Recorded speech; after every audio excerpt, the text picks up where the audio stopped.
आजकल एक नया खानारो सिस्टम चालियोड़ो है। बफर खानारो सिस्टम। इन्हीं बफर खानारे माथे कवि श्री दलपत सिंह जी रूपावास एक बहुत ही बढ़िया कविता लिखी है, जिन्हें जितनी तारीफ की जावे बित्ती कम है।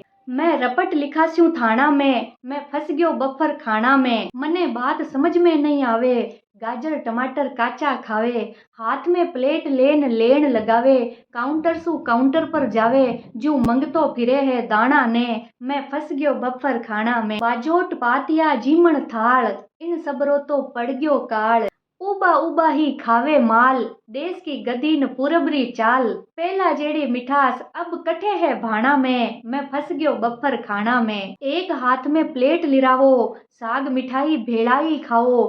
भीड़ में लोगारा धक्का खाओ, घूमता फिरता भोजन पाओ। ज्यों बड़द फिरे है घाना में, मैं फंस गयो बफर खाना में। ऑर्केस्ट्रा वाला नाचे गावे, बींद बीननी हंसता जावे। घर वाला लिफाफा लिरावे, सगड़ा को ध्यान है गाना में, मैं फंस गयो बफर खाना में। बूढ़ा बडेरा कीकर खावे, विकलांगा ने कुण जिमावे।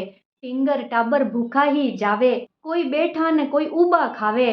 इन लोगा ने कौन समझावे, देखा देखी होड़ लगावे। सब लाग्या है आना जाना में, मैं फंस गयो बफर खाना में। बहुत ही शानदार रचना लिखी है कवि श्री दलपत सिंह जी रूपावास। अगर आपने आ कविता पसंद आई होवे तो आगे शेयर जरूर करजो सा। राम राम सा।